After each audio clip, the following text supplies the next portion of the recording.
No início dos anos de 1900, Curitiba já é descrita pelos cronistas da época como a metrópole do Paraná.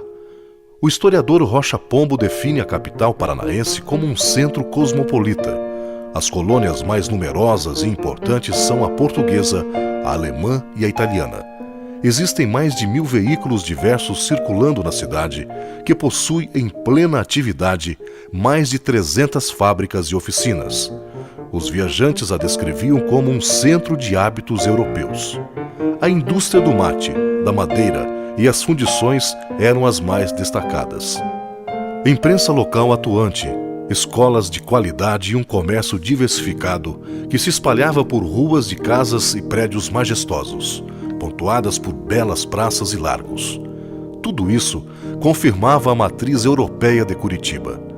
A primeira linha de transporte coletivo, os bondes puxados a cavalo, já funcionavam desde 1887, ligando o bairro do Batel ao Fontana, região onde hoje é o passeio público.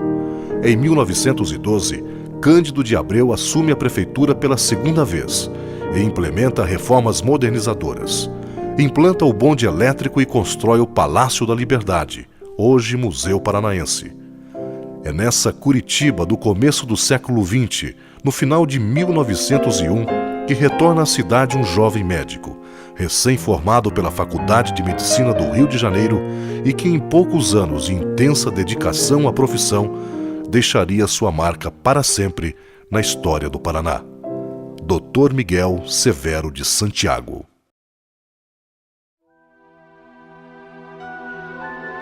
Miguel Severo de Santiago nasceu em Fortaleza em 1876. Filho de Francisco Januário de Santiago e Dona Zulmira. A família, descendente de espanhóis, teve 4 filhos.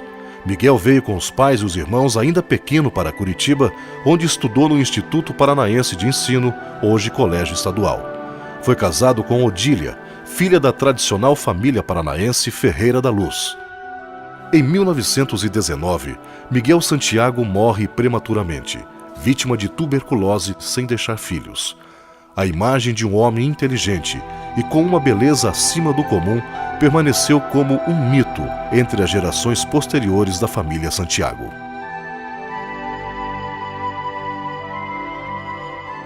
O apelido dele era Ioiô. Ele era um homem muito culto, né? Isso todo mundo sabe, negado. Muito culto e muito inteligente. E muito fino. Tudo, ele não tinha meio termo. Tudo nele era superlativo. Sabe? Era um homem que não era um homem mediano. Era um homem super, hiper.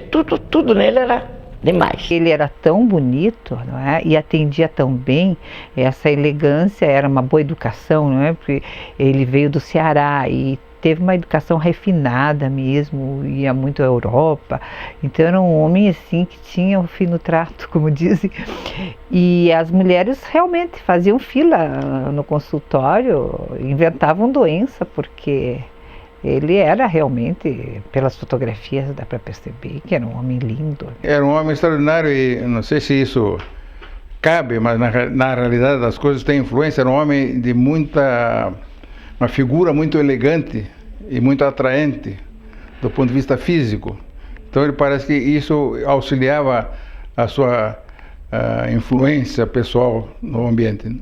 Foi uma pessoa que morreu muito jovem, 43 anos, e nesse período ele chegou a ser catedrático da Universidade do Paraná, secretário do curso de Medicina da Faculdade de Medicina da Universidade do Paraná, era um renomado cirurgião na cidade de Curitiba no início do século e afora era uma pessoa muito, chamava que se cuidava muito do corpo atlético, era bonito, que chamava atenção pela sua beleza e morreu jovem, vítima de tuberculose pulmonar.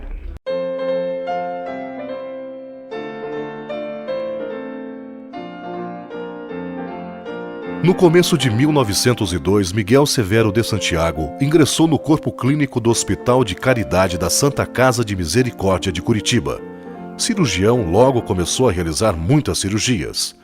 Nesta foto de 1904, os doutores João Evangelista Espíndola, Miguel Santiago e o Dr. Vitor Ferreira do Amaral auxiliam o cirurgião carioca Guedes de Melo em uma cirurgia de catarata, em um garoto de 5 anos que viria a morrer aos 80 anos de idade na cidade de Palmeira. A operação foi bem sucedida. A Santa Casa era o grande hospital da cidade com 160 leitos. Em 1897, quando o Dr. Vitor do Amaral efetivou-se em seu corpo clínico, havia apenas 2 médicos, o Dr. Lemos e o Dr. Espíndola. As primeiras enfermeiras da Santa Casa foram as irmãs da Congregação de São José, que chegaram da França em 29 de junho de 1886 e assinaram o contrato em 10 de outubro do mesmo ano para prestarem serviços de enfermagem e hospedaria. Para se ter uma ideia do conceito dos médicos junto à comunidade, Dr. Vitor do Amaral foi vereador, deputado estadual e federal. Entre 1900 e 1904, foi vice-governador do estado na chapa de Francisco Xavier da Silva. Foi um período em que Miguel Santiago e seus colegas lutavam contra as limitações da medicina. O hospital não tinha água encanada, não tinha luz, não tinha nada disso. Então eles tinham que fazer sozinho. Eram os heróis. Aqueles eram verdadeiros heróis da medicina. Tinham que saber de tudo e fazer tudo, sozinhos. O doutor Santiago, ele era eminentemente cirurgião. Tanto que, formado em dezembro de 1901, em 7 de janeiro de 1902, ele já operou um doente aqui na Santa Casa. A atuação do Dr. Santiago em Curitiba coincidiu com o que ficou conhecido na literatura de divulgação científica com a chamada época do século do cirurgião. Em consequência, principalmente da introdução da anestesia e depois dos métodos de tratamento do choque, tratamento ulteriormente dos antibióticos, a cirurgia realmente transformou-se na evolução histórica da cirurgia no mundo todo. E o Dr. Santiago veio para Curitiba justamente em plena época do cirurgião. Então, sua atividade médica deve ter sido meritória, mas sem dúvida nenhuma a atuação cirúrgica, como de vários outros membros da medicina paranaense e brasileira, foram cirurgiões. Ele foi o 7º médico da Santa Casa. A Santa Casa, que teve seu primeiro hospital em 1855, e seu primeiro médico foi o Dr. Muricy. Em 1902, quem eram os médicos na Santa Casa? Era o Dr. Lemos, o Dr. Espíndola, o Dr. Vitor do Amaral, o Dr. Loyola e o Dr. Santiago. Em 1902, quando o Dr. Santiago iniciou suas atividades, foram feitos mais de 500 atendimentos durante aquele ano, aqui, 500 internações. A maioria dos casos era atendido pelo Dr. Espíndola e o Dr. Lemos, que eram os médicos mais antigos, mas praticamente todos os casos cirúrgicos, ferimentos, que era comum naquela época, ferimentos por arma de fogo e ferimentos por arma branca, com fraturas e tumores, quase que na totalidade desses casos, durante 1902 a 1905, foram todos atendidos pelo Dr. Santiago. Então ele era o cirurgião da equipe, embora antes dele quem fizesse quase todos esses casos de atendimento era pelo Dr. Espíndola. E o Dr. Espíndola era uma pessoa importante na sociedade, político, médico eminente, e ele concedeu ao Dr. Santiago, recém-formado, que fizesse as cirurgias todas, devia ser realmente um ótimo cirurgião. Em 1901 foi criada aqui em Curitiba um jornal médico, primeiro publicação médica do Paraná, que era a Gazeta Médica do Paraná. Nesta revista, ou neste jornal, nós tivemos a oportunidade de ver que o Dr. Santiago fez, por exemplo, em torno de 1904, salvo engano meu, uma operação espetacular que na publicação, inclusive, tem fotos da paciente, que era uma criança, com defeito da coluna, escoliose, que desvio da coluna, e que foi operada pelo Dr. Santiago, e tem uma foto antes e depois que é realmente sensacional.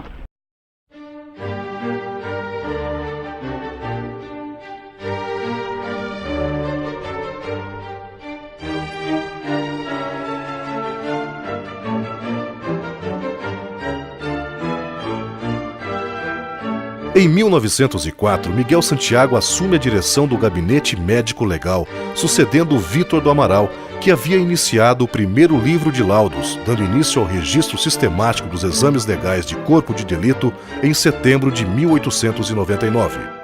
Miguel Santiago era um médico pesquisador. Isso fez com que fosse reconhecido como um profissional de múltiplas especialidades. É considerado o primeiro toxicologista do Paraná. Ainda em 1904, organizou e dirigiu a seção de identificação e antropometria do Gabinete Médico Legal, onde adotou uma grande inovação para a época: o sistema de identificação por dactiloscopia, ou digitais, que trouxe da França em uma de suas viagens de especialização. Em 1907, Miguel Santiago adquire no Rio de Janeiro um pequeno laboratório de microscopia para exames de manchas e cabelos para completar o parecer médico-judiciário. Em 1911, por proposta de Miguel Santiago, foi criado o Gabinete de Microscopia e Toxicologia, que mais tarde, em 1940, ainda no casarão da Marechal Floriano Peixoto, esquina com a Avenida 7 de Setembro, receberia o seu nome em solenidade que contou com as presenças de Vítor Ferreira do Amaral, do governador Manuel Ribas e de representantes da família Santiago, o sobrinho Hernani Santiago de Oliveira e sua esposa Liamir e a irmã Ione Santiago de Oliveira.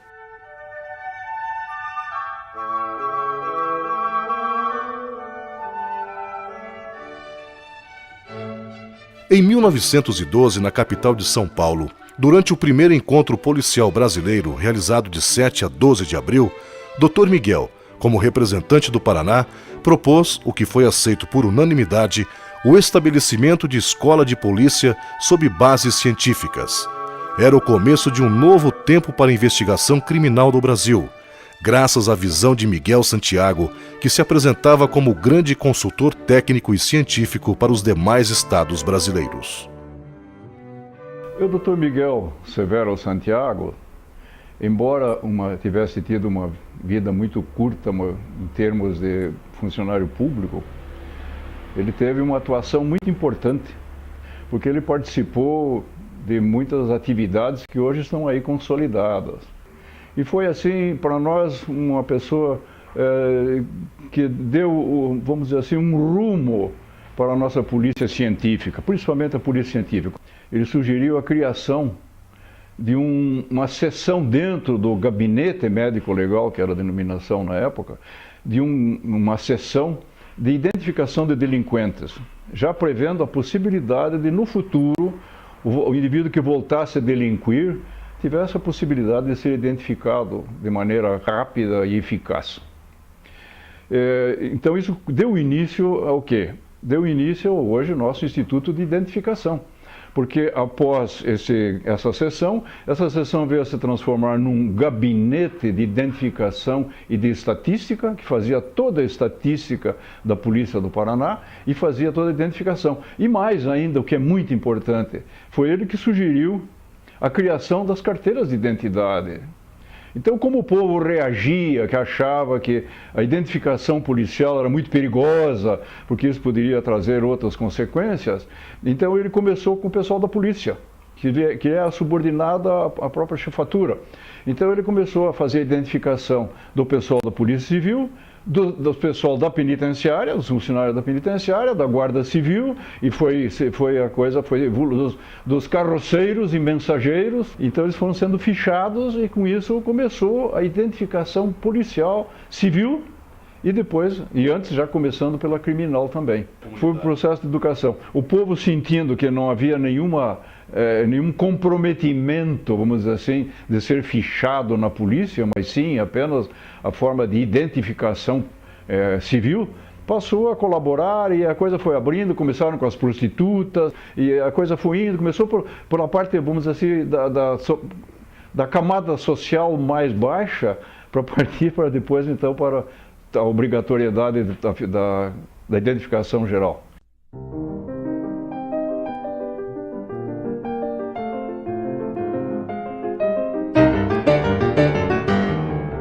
O espírito inquieto e realizador de Miguel Severo de Santiago fez com que estivesse presente de forma decisiva em mais um grande momento da história paranaense: a criação da Universidade do Paraná, que viria a ser mais tarde a Universidade Federal do Paraná.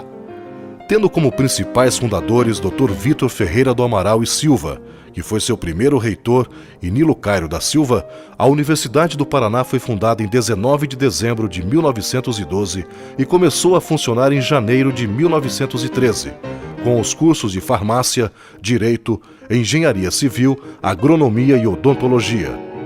Quando de sua instalação, Miguel Santiago foi empossado como lente catedrático de noções de microbiologia e de higiene dos cursos de farmácia e odontologia. Em 1913, trocou a cadeira de microbiologia pela de anatomia descritiva e topografia da cabeça do primeiro ano de odontologia.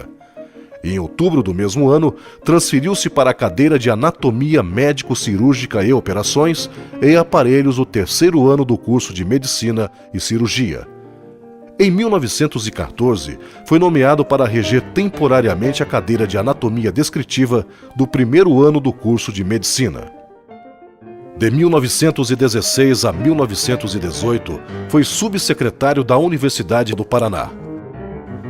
Em 1917, Miguel Santiago ficou afastado da regência da cadeira de anatomia descritiva do curso de medicina e cirurgia, já em virtude de sua saúde estar abalada. Mas ainda em 1918, assumiu a secretaria da universidade e, em seguida, a secretaria da Faculdade de Medicina. A figura do notável professor, com dotes de exímio desenhista, ficaria para sempre na memória de seus alunos. Esta imagem perdura até os dias de hoje.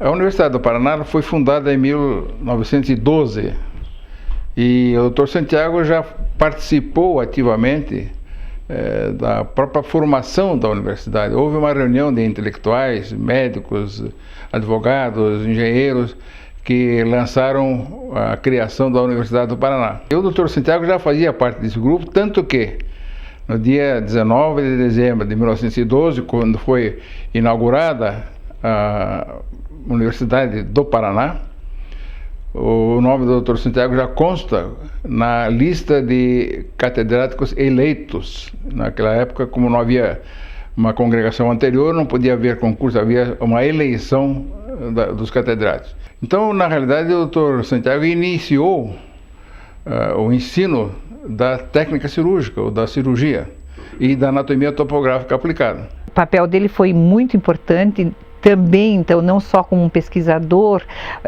mas também como um incentivador. Ele também foi um executivo, não é? Ele era tão perfeccionista, dizem que ele também era um artista, não é?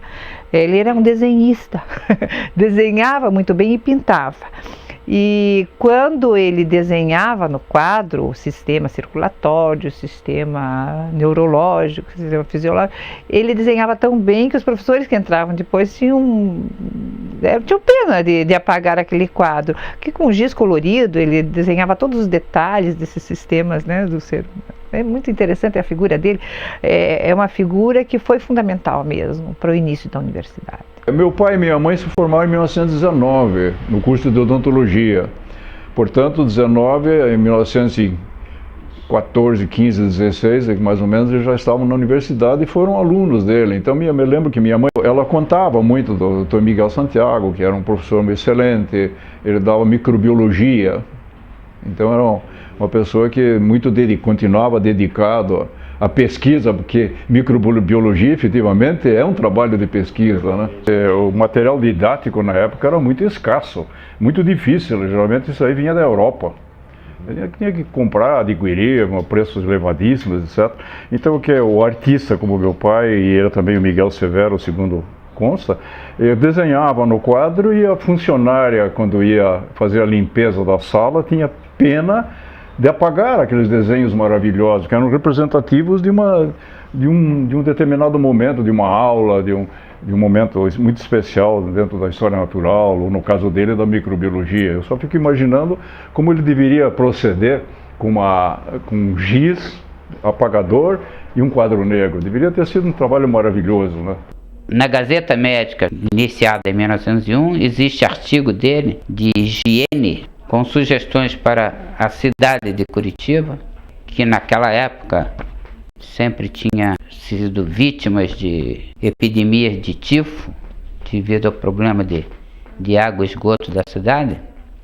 Então ele tem sugestões dele com desenhos esquemáticos de como fazer esses esgotos e essas encanações. E ele não pintava só coisas assim, só cientista, ele não era um pintor só científico.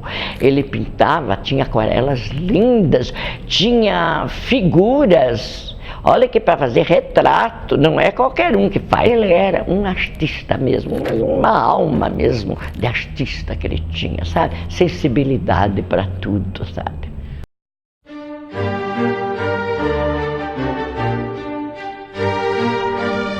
Entre as multifacetas do médico, professor, homem público inovador e pesquisador, Miguel Santiago foi também um profissional dedicado ao fortalecimento ético e científico de sua profissão. Como redator secretário da publicação mensal Paraná Médico, órgão da Sociedade de Medicina do Paraná, Miguel Santiago muitas vezes reforçou a preocupação para que as questões divergentes e polêmicas entre médicos ficassem restritas ao círculo científico. Além disso, foi um ensaísta que publicou muitos artigos importantes relatando casos clínicos à luz de uma vastíssima literatura, comprovando seu elevado nível como médico e pesquisador. Na edição de número 1, de 19 de agosto de 1916, quando a Sociedade de Medicina completava o seu segundo aniversário, Miguel Santiago publicou um editorial em que exaltava a iniciativa da publicação. Agora, com o aparecimento do seu legítimo órgão, o Paraná Médico entra em nova fase da sua atividade. Ele será, ao mesmo tempo que o órgão de sua defesa, o porta-voz dos seus feitos, levando aos outros estados da Confederação e ao estrangeiro a notícia da sua existência e estabelecendo com eles a permuta de ideias e de interesses gerais da grande classe médica do nosso país. Na edição de 19 de dezembro de 1916 do Paraná Médico, Miguel Santiago publicou um artigo em que analisava o caso de Genoveva Zebrowska, que havia cometido suicídio em razão de problemas originados por sua condição de invertida sexual, como se chamava na época. No artigo, o professor Miguel relata o caso. Citando muitas referências bibliográficas, ele acaba por concluir o trabalho com uma reflexão que transmite a visão de um verdadeiro humanista, além de seu tempo, imaginando que se Genoveva encontrasse um amor, seu fim teria sido outro.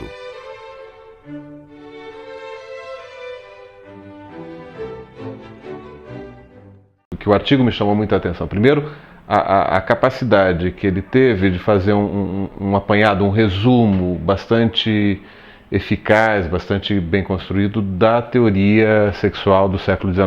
Né? Ele está escrevendo em 1916, as teorias freudianas não chegaram aqui ainda, mas o que existia de teoria pré-freudiana ele conseguiu resumir bem. Isso por um lado, quer dizer, então ele demonstra um contato muito grande com a ciência do XIX e isso é interessante para a gente saber como é que isso chega, né, em Curitiba, no começo do século XX, com todos os filtros possíveis e imagináveis. Quando ele fala dessa moça em particular, né, da imigrante polonesa que se suicida porque era homossexual, né, por causa da repressão à homossexualidade dela, né, que ela mesma sentia na sociedade. Quando ele fala dela, ele tem uma observação pontual que me chamou muita atenção, que é o fato dele dizer que ele lamenta profundamente que ela não encontrou uma parceira, né? Porque se ela tivesse encontrado uma parceira, o mal menor seria a convivência das duas numa relação homossexual e ao invés do suicídio dela, né? Ao invés da violência e do ato de loucura que ele considera.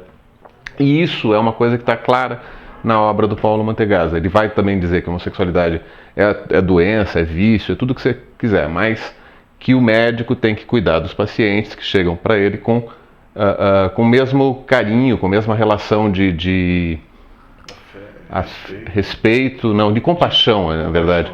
Porque para essas pessoas eles vivem esse sentimento. Então ele tem toda uma descrição de como é que os pacientes chegam no consultório dele, e essa é uma relação interessante. Para a época ele lia coisas que ninguém lia, e isso a gente percebe pelos artigos que ele escreve. E o caso da Genoveva mostra bem, né, que ele era um humanista, né, que ele tratava a Genoveva como um ser humano, diferentemente da sociedade que discriminava. A Genoveva era uma moça que sempre quis se vestir como um rapaz e tinha modos de rapaz. As brincadeiras dela desde criança eram brincadeiras de rapaz.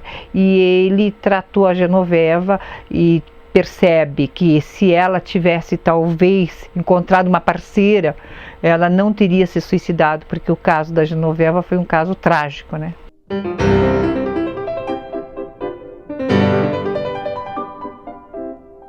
Acometido por tuberculose em estado avançado, Miguel Santiago encontrou a morte em uma noite de maio de 1919, aos 43 anos. Relatos de familiares informam que ele teria aplicado em si mesmo uma injeção letal, enquanto ouvia a Sonata de Beethoven número 14, opus 27, executada ao piano por sua esposa, Odília Ferreira da Luz. Sabia que estava no fim, ele era um grande médico. Então ele não quis que a mulher presenciasse o final dele e não quis se submeter, morrer vomitando o pulmão, tossindo, se esvaindo de sangue. Ele quis poupar ambos disso. Nunca tiveram filhos, eram muito unidos, o casal romântico. Ela tocava piano maravilhosamente, sabe?